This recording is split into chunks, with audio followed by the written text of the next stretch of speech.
Hello, everyone, and welcome to episode 63 of the Rock and Roll Beer Guy podcast. This episode is brought to you by One Effing Inc. Go to the website, oneeffinginc.com/effingrad-art, and pick up your official Rock and Roll Beer Guy t-shirts.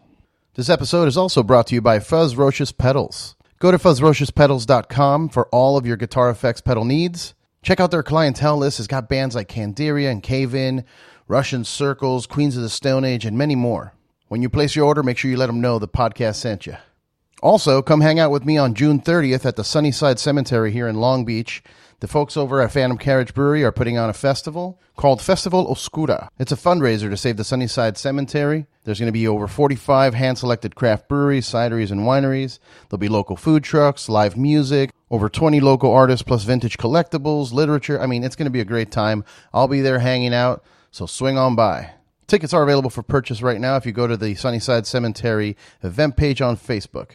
In this episode, I talked to Mike Scheidt of the band YOB. I had a lot of fun talking to him. We had a great conversation about his experience getting close to death with his diverticulitis, which led into the writing of the new album, Our Raw Heart, which comes out June 8th through Relapse. We go deep in this episode. I plan on going to the Los Angeles show September 9th, so hopefully we can all hang out. Thanks for listening, guys, and don't forget to like, share, and subscribe. Cheers.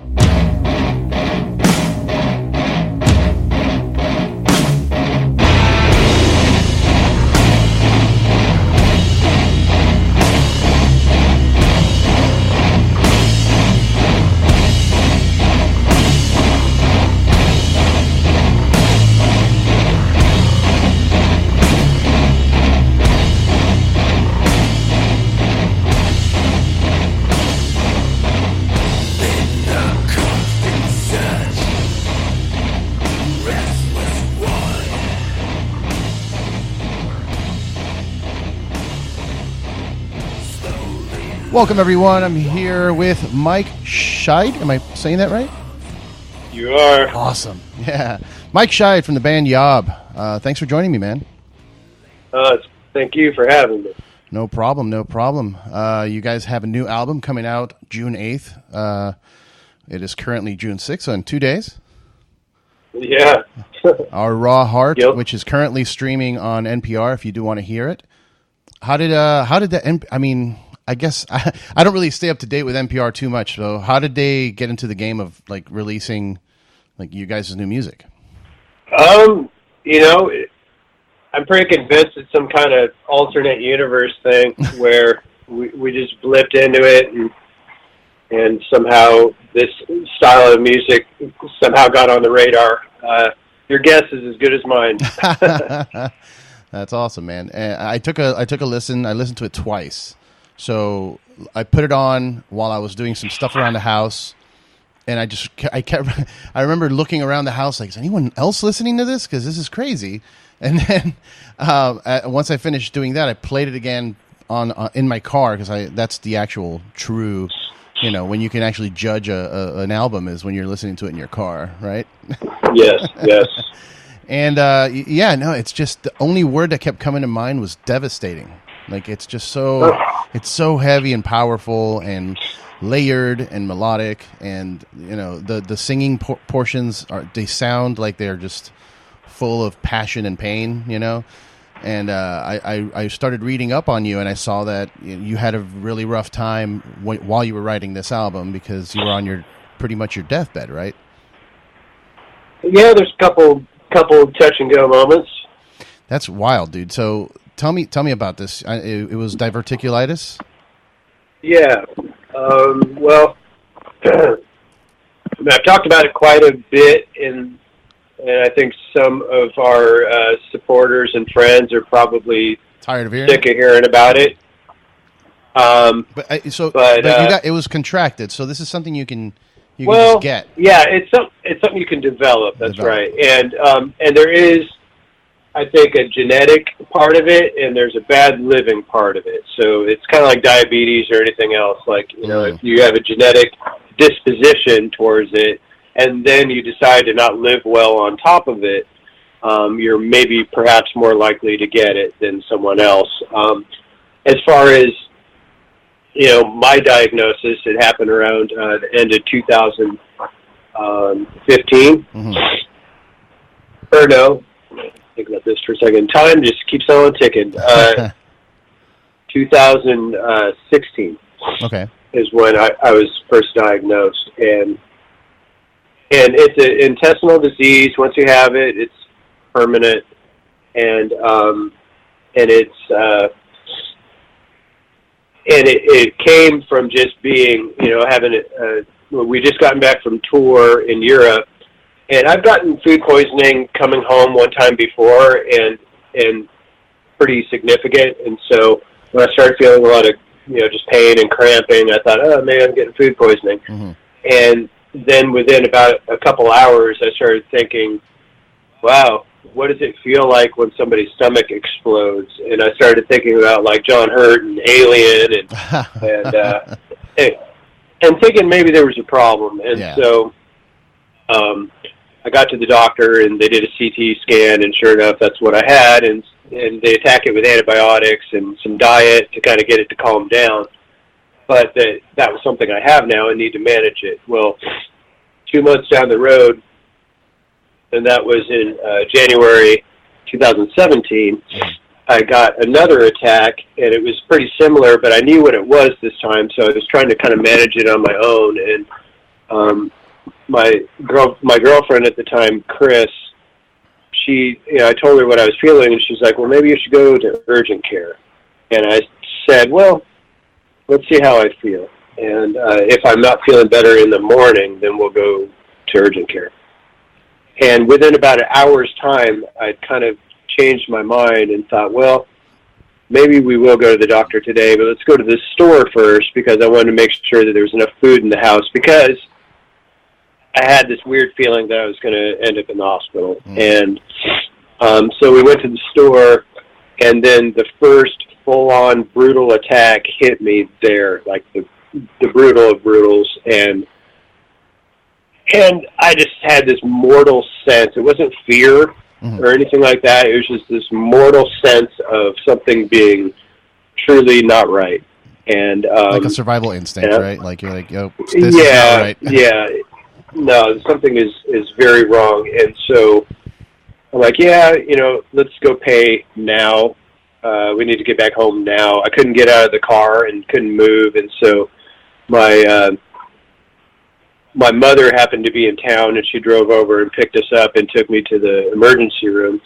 And then that was the first time that I almost died. It just kept getting worse and worse, to the point that when I actually got to the back of to the emergency room, I just completely more or less blacked out, left my body. I mean, I wasn't like blacked out, like unconscious, but I was not in that room. I was in a whole other kind of universe and not aware of what was happening in the room at all. And they were trying to stabilize me. Evidently, doctor was trying to talk to me, and all I was just gibberish and word salad and writhing. And so they were trying to get me stabilized, and IVs and CAT scans, and when they finally stabilized me, and I was brought back into my body with pain meds, ironically. Pain meds brought me back into my body. That's a shocker. But usually it's the other way around. I was completely checked out, and up until that point. But they told me that if I'd waited a couple more hours, that it was likely that they wouldn't have been able to save me, and the next morning I would have been dead. Wow. And so, because the peritonitis was too much, and so from there, I mean, I could go through all the details, and it's some of it's pretty dramatic, but it ended up in two surgeries and a lot of recovery time, but that was how the year started, and at the end of the year, we had our new record. Well, that's some of the strongest music comes from suffering and just adversity and stuff like that. And it's interesting. Like the last thing I wanted just to ask you about the actual surgery, because I know there was I don't know if you're familiar with Brock Lesnar. He's a big UFC guy and WWE and all that stuff. He had the same thing and had to get like pieces of his intestines removed. Is that part of the process? Yeah, I had 10 inches. 10 inches of large intestine removed. Man, and I wanted to. It's like cue carcass, symphonies of sickness. or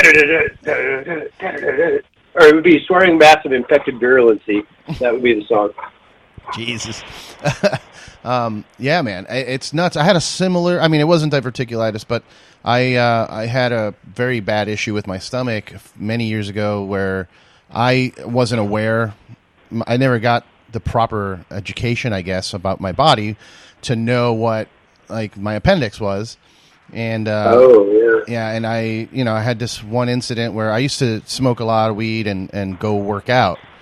And, I took one of those pre-workout shakes or whatever that's supposedly a whole meal in itself. And then, and then I smoked.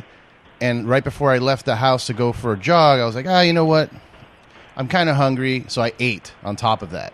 And then I went for a run. Halfway through the run, I just collapsed. And yeah, I didn't know what it was. I thought it was just stomach aches. I'm like, maybe I'm constipated, whatever. So I started taking like all these weird things, like a tea that you drink that helps you go to the bathroom, and like what do they call that? Like laxatives and stuff. I drank an entire bottle of magnesium citrate because they said that's a good idea, and nothing was coming out. I was dying from pain, and I was like, you know what? Maybe I'll just sleep it off. So I slept it off for a day, and then I couldn't get out of bed. Went to the hospital. Apparently, the doctors were like, I couldn't walk at all. They said it was similar pain, and this is from a woman. I'm not trying to make any claims here, but similar pains to like labor pains that I was enduring, And go ahead. Yeah. No, you go ahead. Sorry. Okay. No. There was that. I get there. They're like, we need to open you up right now. Your appendix burst, and you could die any second. And I was like, oh, well, shit. Yeah, I don't really have much of a choice, right? Go for it. And yeah, it was like a 2.5, 3 week thing in the hospital, just dying because it was everywhere. They had to clean me up, and that was one of the times. I also had a separate incident where I actually, according to the doctors, died in a car accident. I have like the victim report and everything, and I experienced a lot of out of body, other dimensional things that I wanted to talk to you about because this new album seems to be about that. I heard. Man, well, first of all, I'm glad you're still here. That parts of what you were talking about is very much what my experience was, and also what I was told. Mm-hmm. When I had the first surgery, they had said, okay, we can manage your pain a couple of ways. We strongly recommend that you get an epidural. And I was like, an epidural? You mean like for like a spinal block? Like when some women will choose that while they're giving birth. Yeah. And they're like, yes. And I said, well, okay, what if we don't do that? And they're like, well, we could not do it, but it's going to be a lot worse for you. And this surgery is right up there with, open heart surgery, and you're going to be trying to manage your pain could take a couple of days. And I was like, oh, okay, so you're saying that I should do this? And they're like, yeah, you should. Yeah, you pretty much should, yeah. And so they go, all right, here we go. And so, waking up with, a spinal tap, and, wow. That was, it was crazy, and tubes everywhere, and it sounds like we went through a pretty similar thing. I have another friend who had an appendectomy and on tour, and his had ruptured, but his body had miraculously abscessed around it. Oh, wow. And they said it was like a miracle because he went longer than he should have been able to. And he ended up having to have the major surgery, and he was so messed up that they actually had to leave him open for a while. Ooh. to clean him up. Yeah, I know. Yeah. So it's like, good times. And well, I think that happened to me as well. I remember. So one of the craziest things that happened was that I woke up mid-surgery, and I woke up and ooh. I looked down. I remember I was laying on this bed, and I looked down, and I saw my intestines on my chest because they take it out and they put it on your chest, and I just collapsed again. Like I just immediately passed out after that and woke up after the surgery. But I woke up during it, and it was just like, oh my God, that hurts. And then I looked down, I'm like, oh shit, passed out. wow. Yeah. The thrills and the chills. Ugh. Oh, God. Yeah. I'm glad you're still here, man. Well, same to you, brother. Same to you. I mean, that sounds, the surgery sounds scary.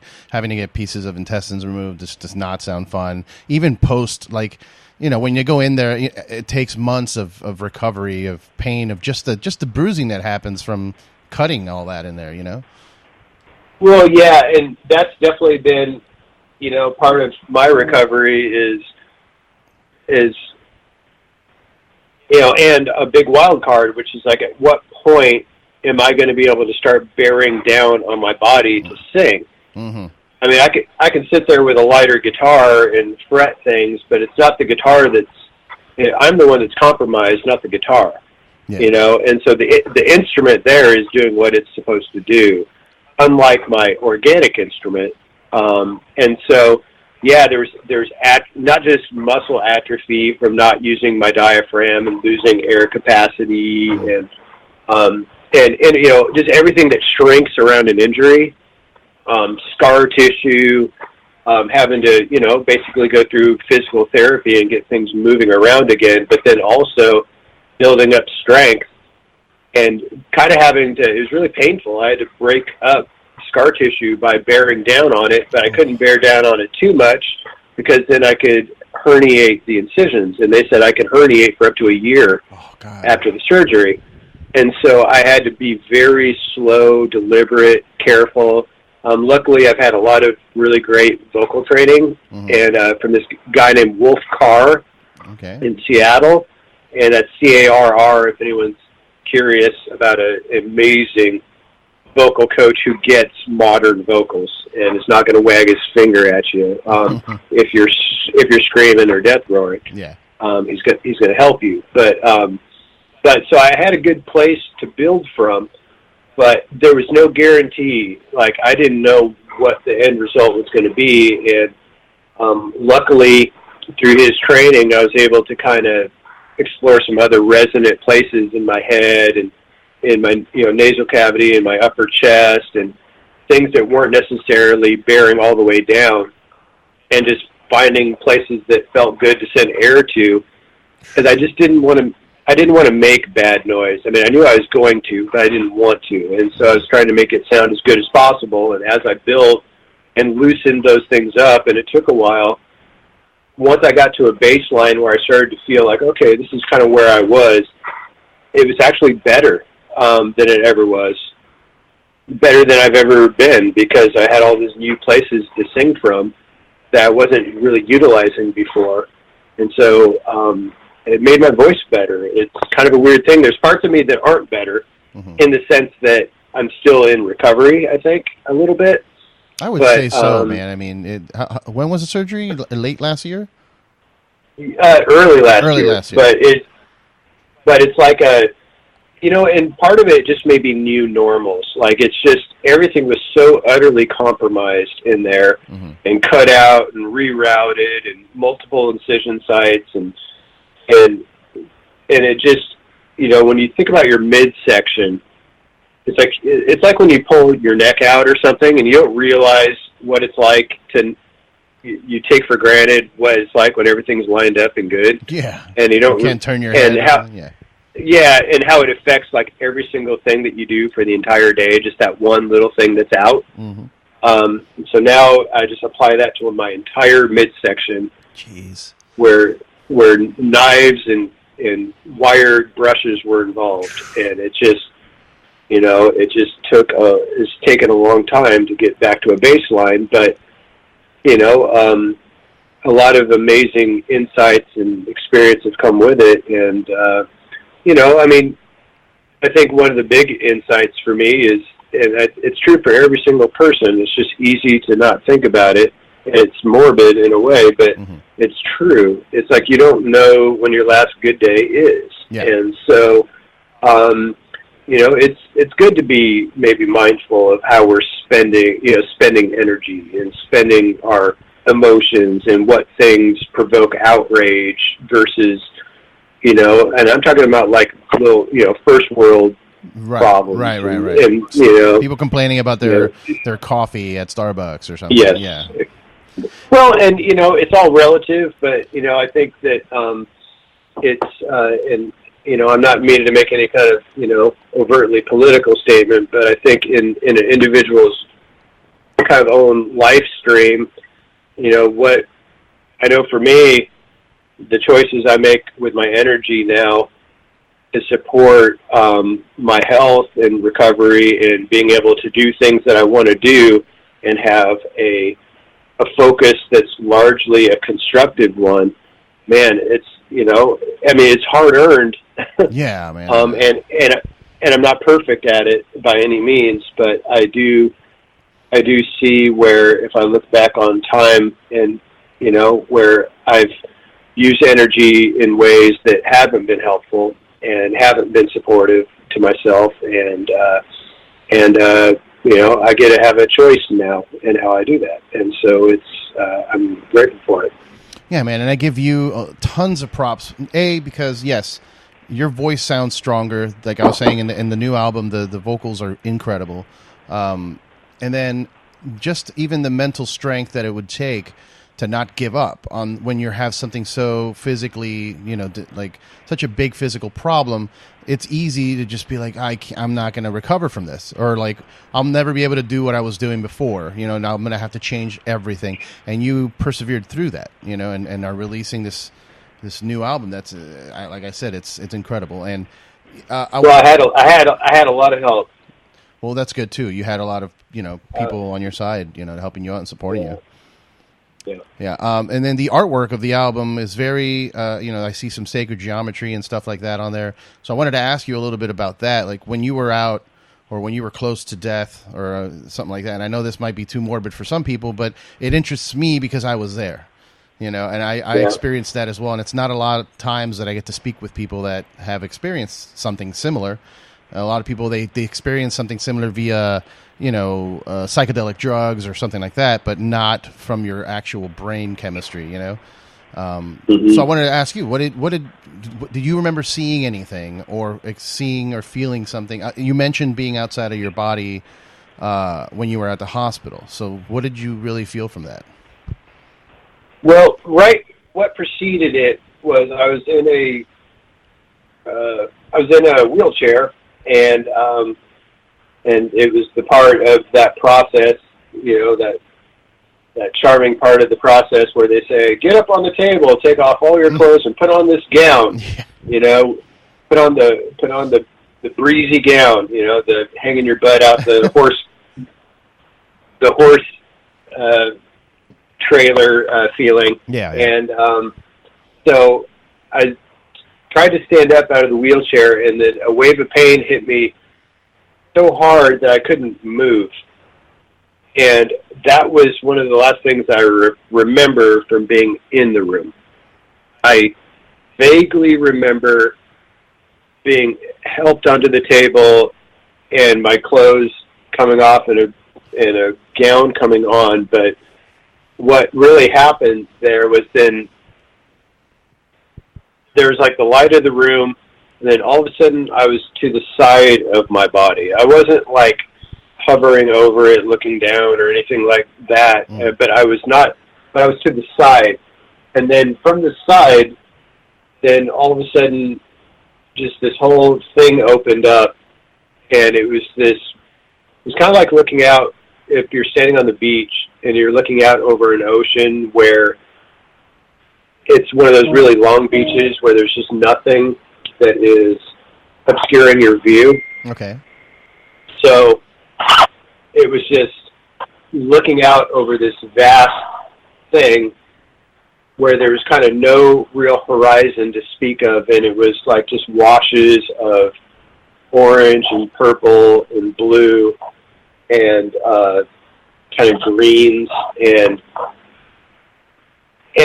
there was just like this kind of layering to it, and I didn't have a body. I was somehow a conscious entity, aware.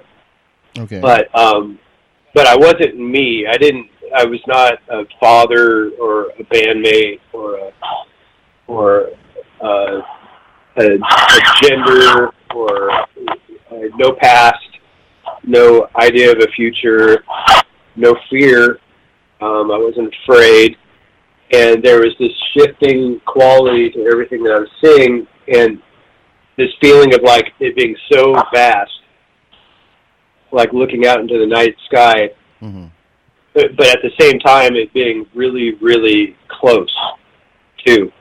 And it was all awake, all alive, all conscious, and I had this sense of it being conscious of me, being conscious of it.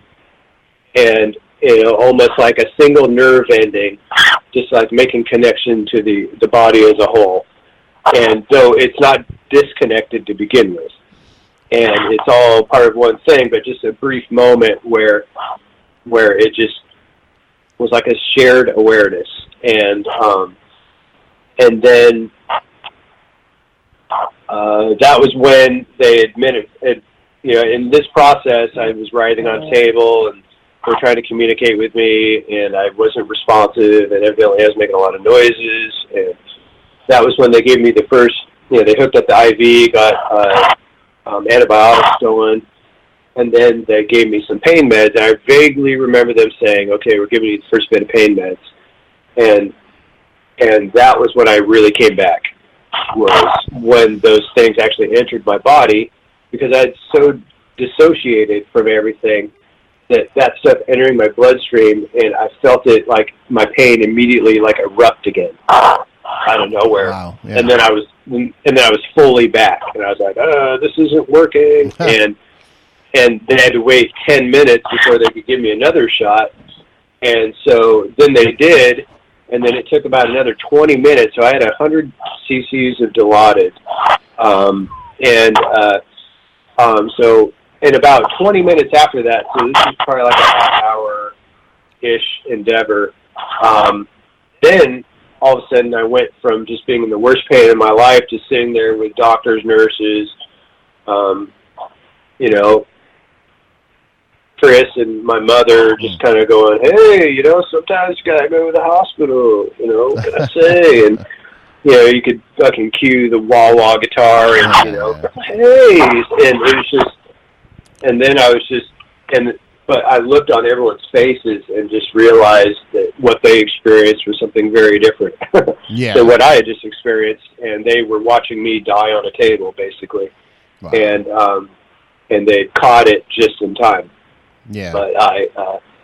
But that was my first kind of far out experience. But in the hospital, I had way more, especially post-surgery, like where my entire room was, after surgery, was filled with people, like just completely filled. It was like that scene in Drag Me to Hell when they're doing the seance, and like all the apparitions and souls that were like on the edge of, our world were able to cross over. And so my room is filled with all these people, and everyone was talking at once, like a show, like being at a concert. Yeah. And so everyone was talking at once. It was really loud.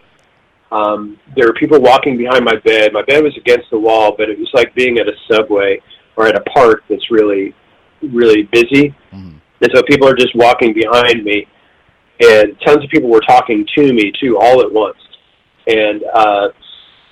And some of them I could make out, some of them I couldn't. And at one point, was this actually happening, or is this like what you were experiencing? No. Okay. No, this is all a hallucination. Gotcha.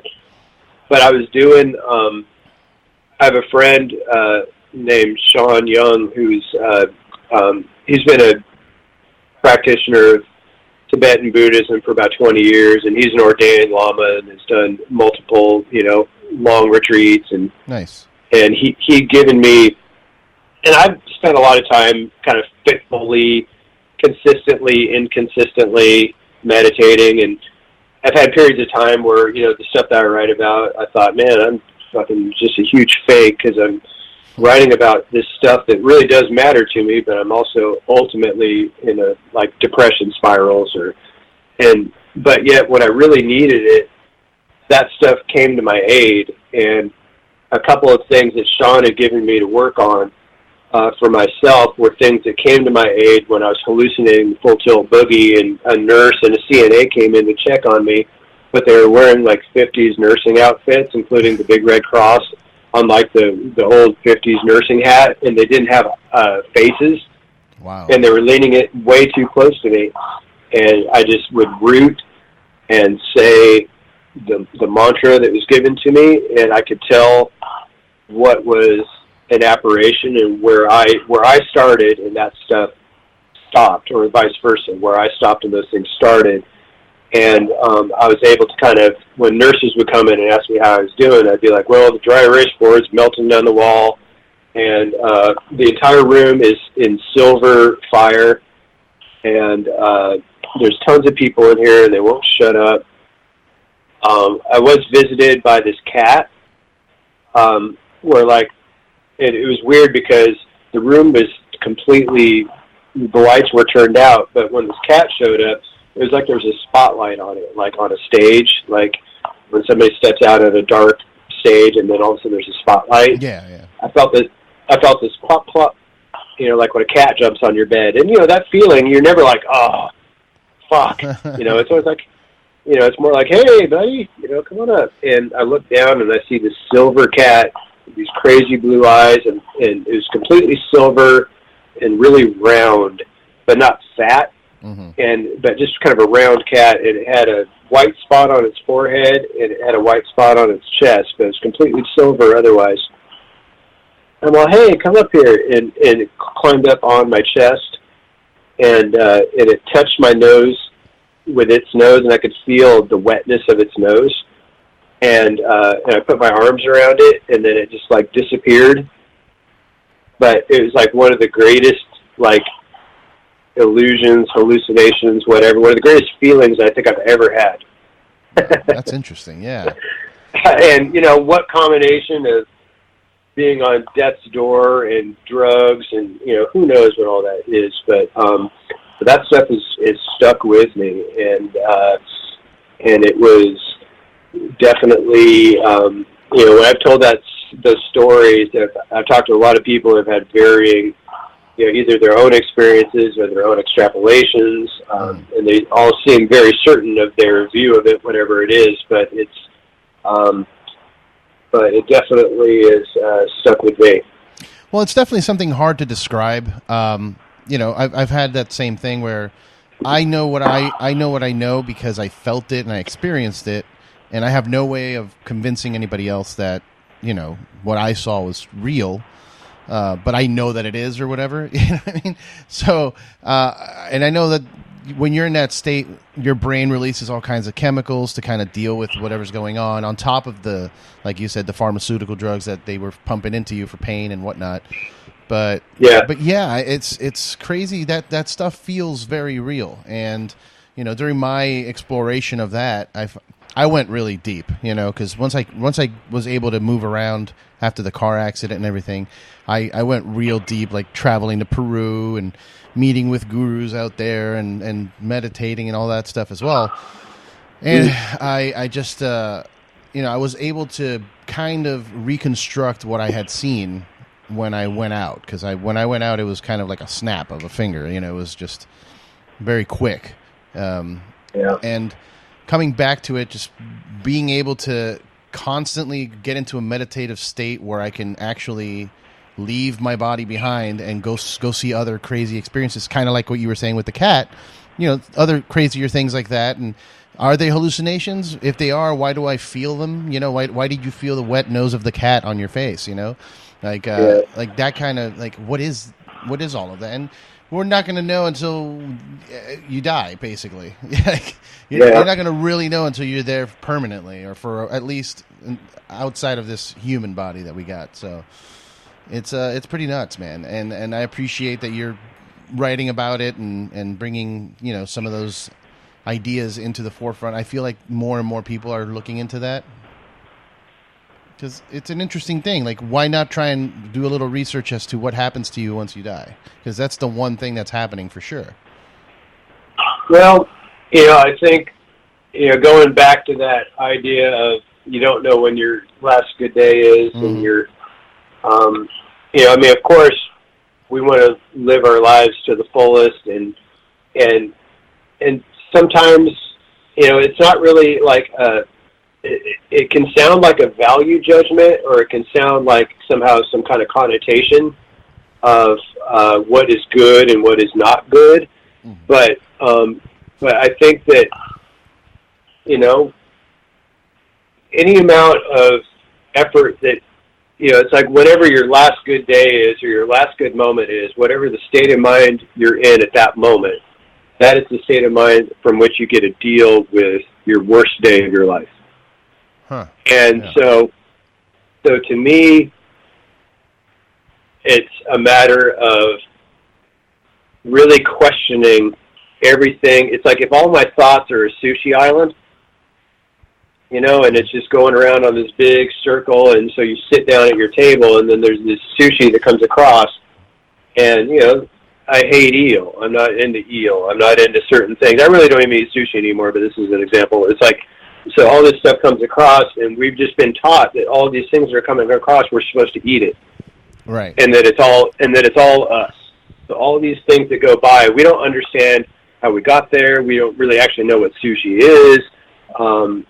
We're told what we're supposed to eat, and we're told what's supposed to be good, or what's supposed to be good for us, or what's supposed to be good for the restaurant, or, and people will be like, no, you need to really try this one, and, this is the only one that I live by, and if you don't like it, well, then we're going to fight. And so all these, we can kind of deconstruct our world, our sushi island world accordingly, but I start to kind of go, well, you know what? I only want to eat what I want to eat, and I don't have to eat everything that goes by my field of vision. I don't have to. Mm-hmm. And so many of those thoughts aren't even ours. It's like our ancestors' hand-me-downs, or it's our fathers' mothers' stuff. Yeah. Wherever it came from, and some of these things that we carry around that can be so dramatic are so current. Nobody argued about an iPhone versus an Android 40 years ago. Yeah. Yeah. Nobody had all the answers of the universe in their pocket. Like just pull out this little thing and type a question and you get an answer. It's insane. It's a bunch of, I'm starting to sound like it's a bunch of rhetoric, but I think what it comes down to for me is just really questioning these thoughts that come across, good and bad. It's like, it's not just the negative shit that I'll try to like either run away from or not associate with, but also what is it that's so-called positive that I'm also trying to align myself to, and why is that somehow better, and how does that keep me just as trapped in a perspective as the other thing? And, there's no way to not have a perspective, but I do think maybe there is a way to have a perspective that's in closer alignment with what actually is, and not just all the stuff that's been downloaded into our hard drives. Right. I think it's more about, it's just balance, man. You can't just go and be happy all the time, and even what is happy. So it's all matter, like you said, perspective. But I think that, in order to find peace with yourself, it's just about being balanced and doing what you feel is right for you, and not fit any kind of specific norm. Like, oh, you're a bad guy or you're a good guy or whatever. You know what I mean?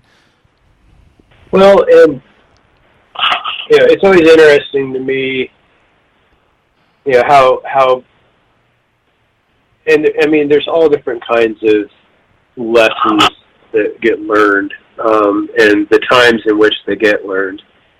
And, when we become supposedly adults, but it's all these just human-fashioned ideas. And we all know plenty of adults that don't supposedly act like quote-unquote adults. And I guess what we mean by that is usually kind of a maturation where you're no longer, where you're productive and you're a part of a whole and you're contributing something that's a benefit, not only to yourself, but to those around you. And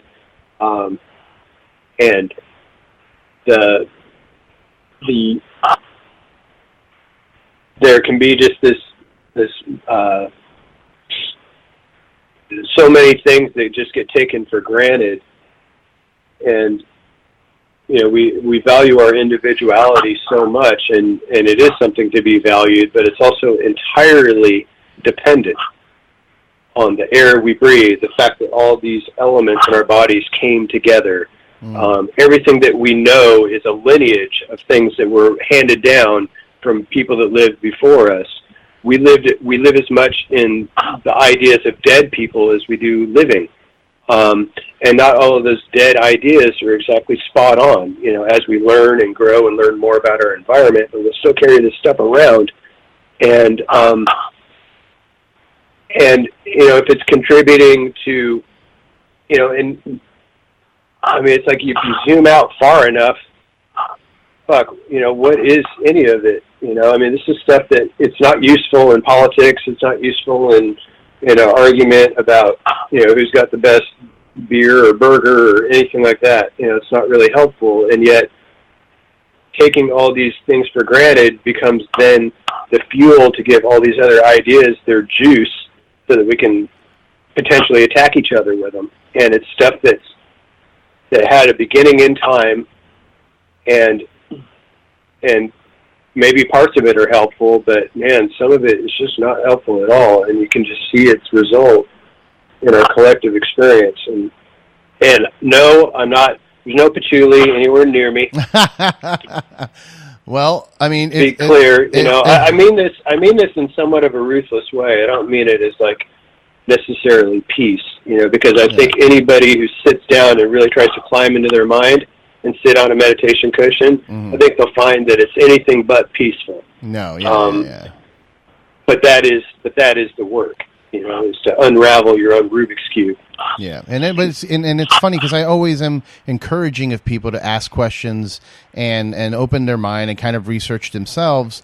But this is kind of leading into this weird society mind. Like, there's people that are now arguing about whether or not the Earth is flat, and it's like, I'm like, man, look, you, why do you care? How are you going to change that? Like, what are you going to? You're not going to convince unless you grab me and fly me out of here and go, look, it's a disc. Like, there's nothing you're going to say that's going to convince me of what I think. There's I don't know. It's not worth talking about. And where do you draw the line of like, hey, question everything, but maybe some things aren't even worth questioning? Well, in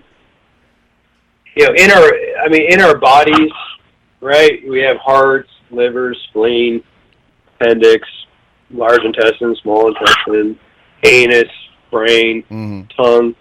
All these things are like, it's one organism, really, and it's all contributing to it, but they all have different jobs and purposes to contribute to the whole. And when the liver's doing what it's supposed to do, lungs, heart, all that, then you get to have this spacesuit that gets to truck around in this whatever it is. If one organ says everything has to be liver, everything has to be liver, well, that's cancer, something that just reproduces and takes over everything. Yeah. And it compromises the entire being. And so I tend to think that, people have different inclinations, and someone whose inclination is science, there's a lot of benefit there. People whose inclination is towards mysticism, there's a lot of benefit there, because no matter how much we label something, I can call something a tree all day long, a particular name of tree. I can study its, I can be told about its particular properties and where it best flourishes and where you find it, and all that's useful, except we still don't know what it is. Yep. Yeah. It's something that we made up. The actual phenomena of it is 4 steps or something before we could think about it. And so where that's useful is these belief systems and these concrete creations that seem to be running us, but we're the ones that give them juice. If we all just dropped off the planet, every written book on the planet, if human beings just stopped existing and all of our creations were here, then nature would overtake it. Every single bit of the most caustic, hateful spew to the most beautiful, ascended, gorgeous writing would either be food or not food to other beings, and it would just get absorbed. And we create this horror for ourselves. We create it with our minds, and I think I hope we have an evolution that includes questioning on a mass level what we're creating, and how it serves us and how it doesn't serve us, and how that becomes the ripple for every kind of unnecessary suffering. There's a certain amount of suffering that for whatever reason is just going to happen. Being incarnate in bodies, nervous systems, there's going to be some suffering. But then there's other suffering that is either unique to an individual or something that is modeled to us. I don't know. It's important questions, and I think maybe for when you have a near-death experience or when you truly realize your mortality, maybe those questions become more important. But when what you believe is shaken, but at the same time, some of these beliefs are like, I think there's just this groundlessness of being alive.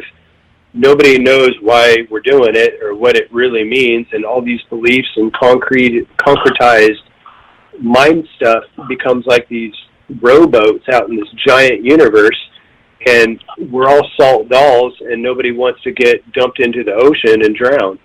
And so we'll fight for these rowboats to death without necessarily maybe seeing how many holes there actually are in the rowboats, and that we're sinking in the actual rowboat. And maybe we need to start inspecting this thing and see where it actually isn't really the safe thing that we think it is. Yeah. I hear you. That's a good analogy. I like it. Yeah, it's crazy. I don't want it to sound so like dramatic where it's like we need to kind of evolve to that point, or else we're just going to keep building until we just drown ourselves in garbage, But yeah, I feel that we have definitely reached a point where there are more people that are aware of that and are trying to look into that. But then there's the other side of the coin where there's like, oh, I'm woke. People walking around saying I'm so woke. And it's like, come on, why do we have to make it something? It always has to become a thing. yeah, and that's just the rowboat. Yeah. That's still the rowboat, and it's still a mind trip. And believe me, man, I say all this shit. I don't have a fucking clue. I don't have a fucking clue. There's so many people walking out there that just seem like they've got it figured out, man. And good. I'm glad for them if they really do. I'm definitely paying attention for wisdom and truth when it hits me. Whatever that is, there's something that resonates. And I go, yeah, I feel that. But I don't have anywhere to hang my hat. It just all feels like illusion to me, and temporary and impermanent, and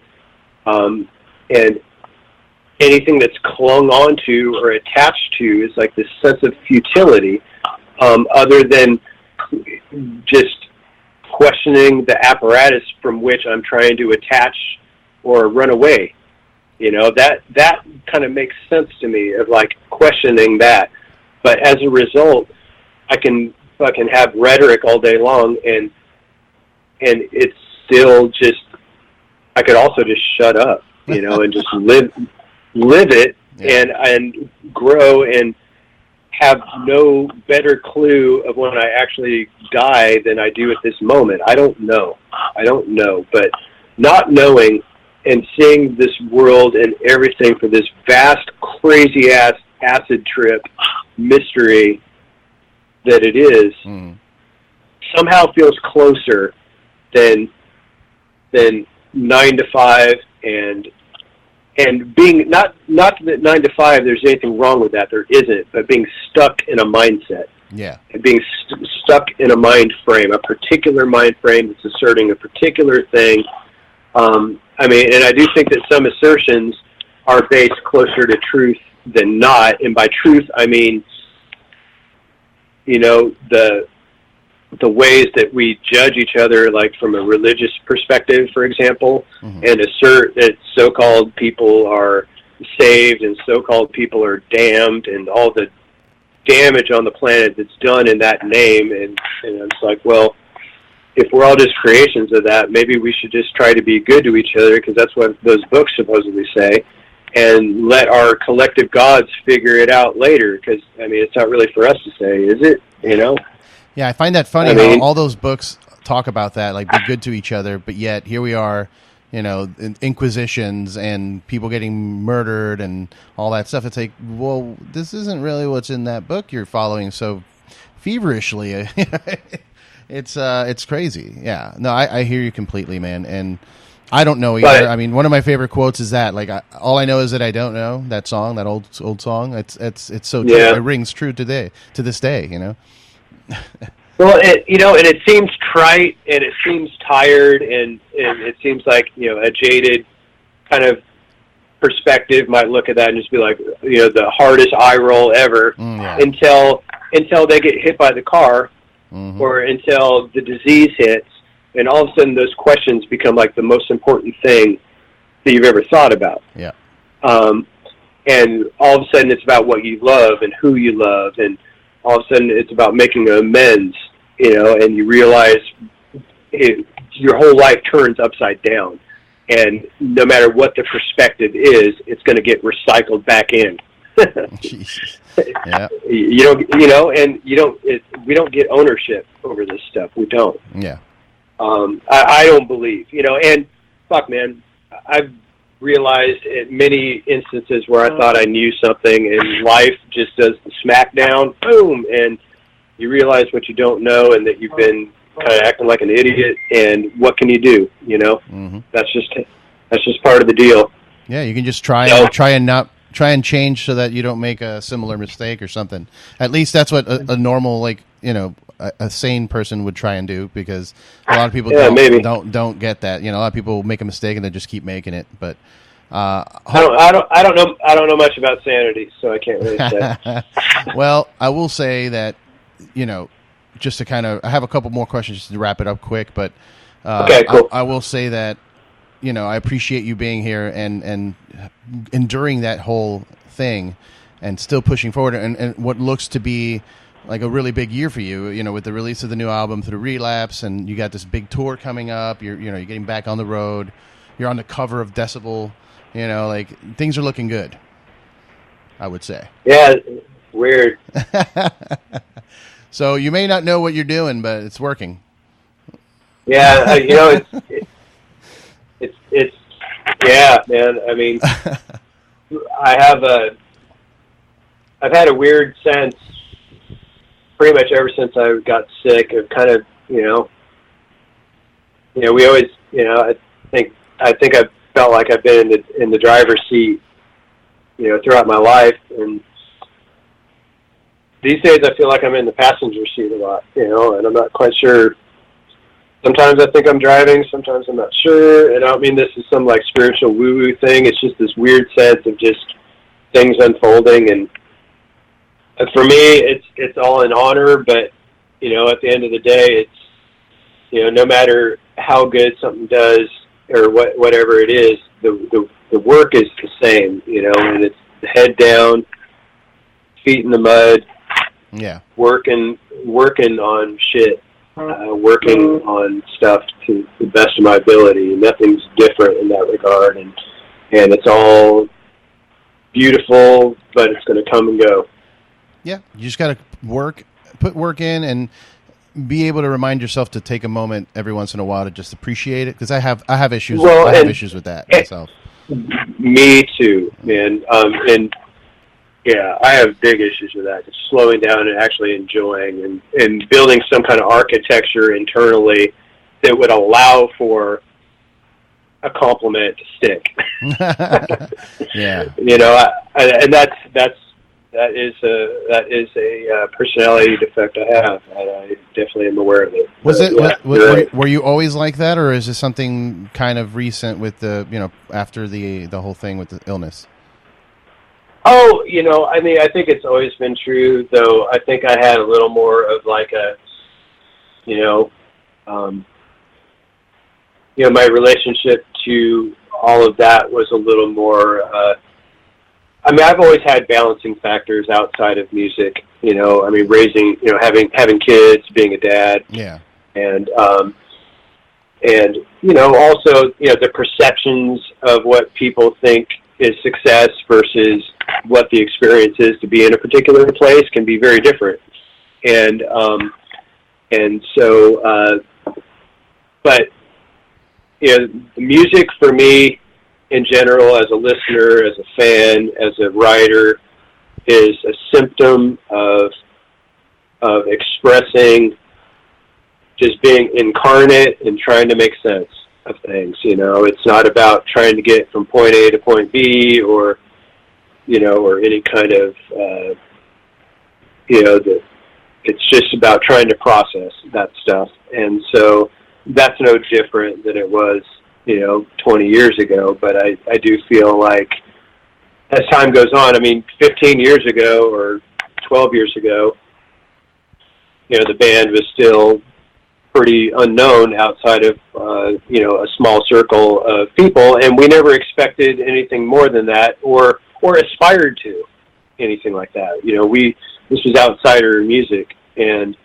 the style of music was outsider. It wasn't cool, and then somewhere along the line, it changed, and more people are paying attention to like a lot of underground genre music in general. And so I think there's a lot of bands out there that are kind of like, wow, this is a trip, you know, playing for bigger crowds. And, you know, it's not like what would be a good example? I mean, Sleep. Yeah. It's not like Sleep has changed what they're doing. Yeah. I mean, more people are paying attention now. That's right. They're on the radar, and people caught up and went, holy moly, this band is incredible. And now a ton of people are going to see this incredible band, and it allows them to be able to do what they do at a place that wasn't afforded to them 20, 25 years ago. And it's on the merits of the music itself. And that music was made for its own merit. And I think that music was kind of a hopeless endeavor too, and that there was maybe no, you know, people had an understanding of what was available and what wasn't available, and nobody saw that all of a sudden Sleep would be playing, you know, more or less almost arenas and selling them all out, and on the merits of from where they started from, you know. Yeah. And so it's brilliant. Yeah, man, that's awesome. So. 2 quick questions. One from Sam Riggins, our mutual friend. Yes. He wanted to know about your dad's tree farm that you used to film the No Distortion segment. Well, it was, my folks bought that property when I think probably like, I don't know, late 70s. And he's done a lot of different things with it over the years, and now has made it into a tree farm. And part of his work is, you know, kind of, you know, stewarding that piece of land, and then also he's got his own sawmill, and so he'll very selectively, you know, log certain parts of it, and then make, you know, really high end, very nice planks and boards for building, you know, houses or, you know, any number of things. You know, he'll get orders for that stuff from various folks, and that was where I spent a large amount of my childhood. And when I was 15 or 16, I just couldn't wait to get out of the woods. I just wanted to be somewhere, you know, somewhere urban so bad. And but of course now, you know, the cliche, I appreciate it now. Well, it's true. I do appreciate it. And the fact that they still live out there, we could go out there and film that video on lands that I stomped around in 30 years prior is pretty cool. That's awesome, man. That's all. And theoretically, you could use some of that wood to make a guitar, no? Oh, yeah. I mean, you know, he's got all sorts of stuff out there, and he knows. I mean, my dad's very, very knowledgeable, and so there's no doubt that there's things out there, you know, burl maple and walnut, and, you know, various things that, you know, cedar, different kinds of cedar that are guitar-making quality. It is out there. Nice. And then finally, my last question, because it is the rock and roll beer guy thing. You're, because of everything that you went through, I'm assuming that you're no longer drinking. I drink a little bit, but it's measured, you know? Yeah. Yeah, it's measured. And is it beer or is it, are you more of a liquor or spirits kind of guy? You know, it's a beer, usually a couple beers maybe. I do have a great fondness for quality bourbons and scotches. And the Scotch world has been something I've been walking into over the last probably year and a half or 2 years, and definitely enjoy scotches like Talisker or Craigenmore, Lefroy. Nice. Probably my favorite is Lagavulin 16. That's a good one. but that's like the entry level of like truly quality scotches, because you can pay $1,500 for a bottle. Yeah.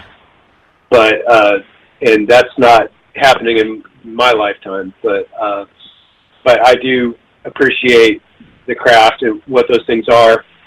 I think my other interview is calling. Oh, okay. Let's just wrap it up then.